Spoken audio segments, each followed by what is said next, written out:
Most már lassan egy hete élek ezzel a telefonnal, az iPhone 17 Pro Max, és vannak gondolataim. Tehát, hogyha te is gondolkozol a váltáson, akkor egy hét után elmondom, hogy mi a véleményem az iPhone 17 Pro Maxról. Fiúk és lányok, hölgyek és urak, szevasztok, ez itt az Apple Pie, én Joe vagyok, és a mai videóban beszélünk akkor erről a kicsikéről itt előttem, ez az iPhone 17 Pro Max, ami egy egészen jó telefon. Nem fogok hazudni nektek, szerintem az egyik legjobb iPhone, amit valaha létrehozott számunkra az Apple. Na, ezt kimondva, vannak hiányosságai, vannak negatívumok, vannak pozitívumok, azonban elsősorban szeretnék beszélni arról, hogy eléggé nagy probléma van most az iPhone 17 Pro szériával, mind a 17 Pro és a 17 Pro Max esetében. Főként a narancssárga és a kék színeken nagyon könnyen látszódnak a karcolások. Az elmúlt napokban az interneten milliónyi képet lehetett látni arról, hogy mennyire könnyen karcolódik az iPhone 17 Pro Max. Elsősorban szeretném azt mondani, hogy ha nem szeretnéd, hogy látszódjanak a karcok annyira a telefonodon, akkor vegyél ezüst színűt. Ugyanis a telefon az alumíniumból van, tehát az alumínium váza van a telefonnak, ennek köszönhetően ezt az alumíniumot a másik kettő színnek, vagy színnél ott kékre és narancssárgára kell festeniük. Tehát ott bekerül egy ilyen bevonat az alumínium házra. És hogyha az onnan lekaparódik, lekarcolódik, akkor az alumíniumnak az alapszínét fogod látni, ami ezüst. Tehát a narancssárga és kék esetében, hogyha megkarcolod a telefonodat, akkor fehér karcok lesznek rajta. Az ezüst esetében annyira ez nem látszik, tehát apróbb karcok nem fognak feltűnni, azonban, hogyha az alumíniumot megkarcolod, akkor az valahogy így néz ki. Ez itt egy iPhone 11, és ennek a váza körbe az alumíniumból van, hogy látjátok, tehát ez ugyanaz az alumínium, mint ami az iPhone 17 Pro Maxon is van. És ez a telefon le volt ejtve, itt látjátok, hogy itt volt leejtve. És amikor egy ilyen nagyobb karc van rajta, akkor itt igazából feketének fogod látni a karcot a telefonon. Látjátok? Tehát erre kell számítani, de ez egy nagyobb esés volt. Tehát az alap alumínium színezék nélkül jobban bírja a strapát. Tehát ez most már egy nagyon régi telefon, használva volt bőven, és azt kell, hogy mondjam, teljesen rendben van, alig látszanak rajta karcok, meg itt az alján látjátok a karcokat, de itt sem annyira vészes. Szóval, ugye, úgy történik ez a karcolás, hogy valaki leejti a telefonját, berakja a zsebébe, ahol kulcsok vannak, stb. És az lekapar egy kicsit ebből a festékből, ennek köszönhetően hát úgy fog kinézni, minthogyha meg lenne karcolva, lejön róla a festék, és egyből ott van egy ilyen csúftolag. Pontosan ezért én amióta megvan ez a teló, azóta Apollo AirTag van rajta.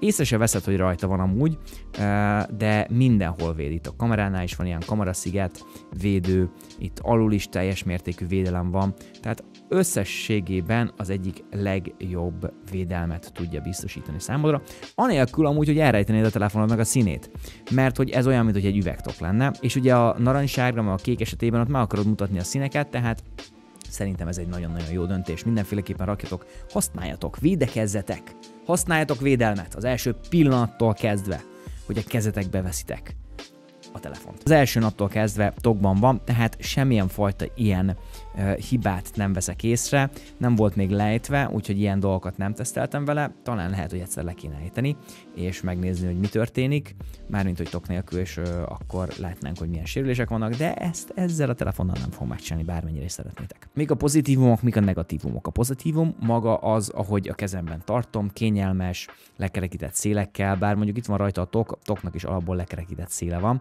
Hát tegyük fel, hogy este otthon vagyok, kiveszem a tokból, és csak a telefont fogom a kezembe. Nagyon szimpatikus, nagyon szeretem, könnyebb érzete van, pedig nem az, de könnyebb érzete van ennek a telefonnak, ez egyik legnehezebb telefon, amit valaha eddig létrehoztak. Illetve, ami nekem nagyon-nagyon szimpatikus, az az, hogy még nem melegedett túl. Kocsiban használtam GPS-ként. Kint a szélvédőn, sütött a nap, nem ment le a fényerő. És a 3000 nit az pozitív is és negatív is. Nagyon-nagyon-nagyon világos a kijelző, de és rögtön elmondom nektek, hogy mi a negatívum benne. Szóval így ezek. Nyilván az A19 Pro chip az verhetetlen, de olyan nagy ugrást nem érzek egy A18 Pro chiphez képest, sőt, unblock az iPhone 16 Pro Maxhoz képest nem érzek olyan hatalmas nagy ugrást.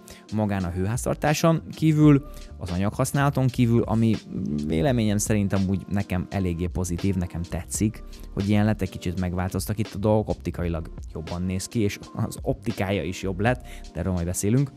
És szóval ennyi, tehát hogy kicsit szomorú, de ezek a pozitív dolgok, amiket el tudok róla mondani. A hangszórók még mindig nagyon jók, a kijelző még mindig nagyon jó, a gyorsaság még mindig nagyon jó, minden, amit megszokhattunk egy iPhone-tól, az még mindig zseniális ebben a készülékben. Na de mik a negatívumok? Mert negatívum is van. Tehát az első negatívum az, hogy nem érzek olyan nagy változást az előző évhez képest. És az amúgy teljesen érthető, az Apple sem hasonlítja össze ezt a telefont az előző éves telefonhoz. Hogyha felmész az Apple-nek a weboldalára, megnézed, hogy telefonok vagy megnézed a leírást az iPhone 17 Pro-ról és Pro Max-ról, akkor látod, hogy mindenfajta adat, mindenfajta összehasonlítás nem az iPhone 16 Pro Max-hoz van összehasonlítva, hanem az iPhone 15 Pro Max-hoz. És itt elkezdtem gondolkozni, hogy oké, melyik az a telefon, amiről érdemes váltani, vagy ahol azt mondom neked, hogy ugrasz egyet, és ilyen nagyon nagy wow faktor lesz. Ezt is rögtön mondom. Azonban térjünk vissza még itt a negatívumokra. Negatívumok közé tartozik az, természetesen, és mint minden évben elmondom, hogyha magyarul használod a telefonodat, akkor nagyon-nagyon kevés újdonságot tudsz tapasztalni benne. Sok minden nincsen meg számunkra, ami mondjuk egy angol, vagy spanyol, vagy olasz nyelven elérhető. Tehát ez egy eléggé kellemetlen dolog ennél a telefonnál.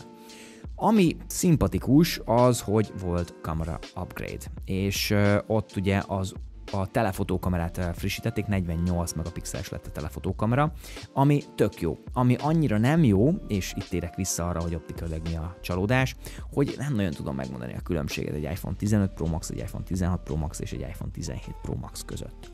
Átlag használat mellett. Filmezéshez használtam. Filmezésnél nagyon-nagyon jó volt megint csak, mert nem melegedett túl. De nem éreztem azt, hogy oké, akkor most ez egy ilyen megváltó nagy változás, és most teljesen odáig meg vissza kéne lennem. Nem, ez egy stabil upgrade, és úgy gondolom, hogy nem erre a telefonra figyeltek idén, és nem ez az, ami a legtöbb figyelmet igényelte az Apple-nek a fejlesztői részéről, hanem az iPhone Air, ugye? A világ egyik legvékonyabb telefonja, ami szerintem csodálatos, és most amúgy ezt használom főtelefonként, úgyhogy még mindig bírom, 7 nap után abszolút főtelefonként van nálam, és ez a Daily Driver, ahogy szokták mondani, és teljesen meg vagyok eddig elégedve ezzel a telefonnal. És látjátok, ezen is Apollo Air van, gyönyörű szép, alig látod, mert ugye egy kristálytiszta üveglap. Na de most ez nem is az Air-nek a videója, hanem ez a 17 Pro-nak a videója. Tehát elkezdtem gondolkozni azon, hogy ki az, aki ennek örülne? Ki az, aki azt mondja, hogy oh, wow, de jó, sokkal jobb lett. Hát, azt kell, hogy mondjam, az, aki mondjuk egy iPhone 14 Pro-ról vált. Tehát nézzük meg, hogy mik a különbségek, mert hogyha egy 15 Pro-hoz hasonlítom, ott is van 1-2, de nem annyi, mint egy 14 Pro felhasználó esetében. Tehát van egy 14 Pro, de ami most már kicsit 3 év környékén vagyunk, és úgy vagy vele, hogy oké, mert megmondod, szeretnéd leváltani. Ez a két telefon amúgy súlyra majdhogy nem megegyezik, tehát hogy majdnem ugyanolyan nehéz telefont kaptunk, mint a 14 Pro Max esetében. Azonban, amíg a 14 Pro-ban csak a főkamera volt 48 megapixeles, a telefotó és az ultraszéles az csak 12 megapixeles volt, ez egy hiányosság. Aztán Lightning csatlakozó, ugye az USB-C csatlakozó helyett, ez egy eléggé nagy előrelépés, és áldani fogod a jóistent, amikor tényleg egy kábellel tudod tölteni a laptopodat, tabletedet, fülhallgatódat és telefonodat. Aztán van ugye itt ez a művelet gomb, ami egészen megszoktam, és szeretem. Nekem be van állítva a ChatGPT-re, ugye mivel nincsen Apple intelligencia, normális Siri, teljesen felesleges ezt a gombot nyomogatnom Sirihez. Nekem többet ért az, mert amúgy is telefonomon szinte mindig némán van, hogy ez itt egy ChatGPT legyen. Ugye itt csak némítani tudtad a telefon, tehát bekapcs és kikapcsol van szó, emellett nagyon más nincsen. Aztán teljesítmény szempontjából egy hatalmas nagy ugrás átmenni egy 17 Pro Max-ra, egy 14 Pro Max-ról. Tehát az megint csak egy olyan lesz, hogy oké, wow. Hogyha profiban szeretnél filmezni, akkor ugye a 15-től fölfele van logfelvétel, ProRes felvétel, minden, ez ebben nincsen benne. Sokkal jobb minőségű az ultraszéles és a telefotókameránk, tehát egységes képeket csinálunk. A selfie kamerában is hatalmas ugrás van. 12 megapixelről felmentünk 18 megapixelre az új négyzet alakú szenzorral, tehát álló helyzetben tudsz fekvő képeket, videókat csinálni. És ugye, hát Apple intelligencia van benne, de igazából nincsen számunkra. Valamint van ez a camera control, amit nem tudom, hogy valaki használ. Én szoktam, megmondom nektek őszintén, én minden képet ezzel csinálok már. Szerintem tök jó, hogy ennyi gomb van a telefonon kívül, és hát ugye valószínűleg az iPhone 17 Pro Max-hoz sokkal több támogatást fog kapni, de most ennek itt nincs nagyon jelentősége. Tehát, hogyha te erről a telefonról felmész erre, lesz egy kicsit nagyobb kijelződ, fényerőben sokkal jobb lesz, és itt amúgy a negatívumoknál elfelejtettem jelenteni, hogy nem sötétedett be olyan gyorsan, mint mondjuk egy iPhone 16 Pro Max vagy 15 Pro Max, azonban azt kell, hogy mondjam, hogy ezt a 3000 nitet nagyon-nagyon nem vettem észre, tehát nem volt szembetűnő az, hogy jóval világosabb lenne a telefonom. Úgy gondolom, hogy 2000 nit felett már annyira világos a telefon, mert nem tud annyira érzékelni. És emiatt mondom azt, emiatt az összes indok miatt, hogy aki 14 Pro van, és akar egy 17 Pro Maxot, az úgy fog érezni, hogy oké, wow, megújult a design, új anyaghasználat van, USB-C csatlakozón van, sokkal jobb kamerarendszerem van elől és hátul, és az egész package az egy ilyen sokkal jobb package. Hogyha igazán biztosra akarsz menni, akkor iPhone 13 Pro Max-ról fogsz váltani 17 Pro Max-ra, mert akkor tudja, hogy nem fog érni csalódást. 14-ről úgy gondolom, hogy már egy biztonságos ugrás lehet, te is bekerülsz az USB-C ökoszisztémába, illetve megkapod ezt az új dizájnt, megkapsz mindent. Ez egyedüli szomorú dolog az az, hogy csak 3 szín opció van, de biztos vagyok benne, hogy az Apple majd tavasszal kiad nekünk egy feketét, amire mindenki várt, meg egy szürkét, vagy titán színűt, nem tudom, valami biztos lesz. Szerintem fekete lesz az új szín majd tavasszal. Vagy legalábbis remélem. Egy hét után én azt tudom nektek mondani, hogy bárcsak az lenne a szituáció, hogy én iPhone 14 Pro Max-ra ugrottam, mert akkor sokkal lelkesebb lennék. És ugye minden évben csinálom ezeket az egyhetes videókat, egy hónapos videókat. Próbálok úgy erre a telefonra gondolni, hogy oké, mikor lenne ez nekem nagy szám? Akkor lenne nagy szám, hogyha a 14-ről jöttem volna. 15-ről oké, ott is az előlapi kamera az lehet, hogy jobb, de lehet nélküle élni. Kamera control abszolút lehet nélküle élni. A 15 Pro Max-ban már van Apple intelligencia, tehát nem fogsz lemaradni semmiről, meg amúgy sem történik semmi abban a világban. És a kamerák azok már úgy rendben vannak. Ott ugye az ultraszéles az 12 megapixeles tavaly, 12 megapixelről 48 megapixelre ugrottunk, úgyhogy ott 2 darab kamerád van, ami 12 megapixeles, és 1 darab 48-as. Tehát a függetlenül szerintem az egész package akkor igazán lelkesítő, és akkor zseniális, hogyha 14 Pro Max-ról mész föl ide. Ezt elmondva, ez a telefon egy hét után stabil, teljesen jó. Aksi használatban milyen? Még próbálgatom.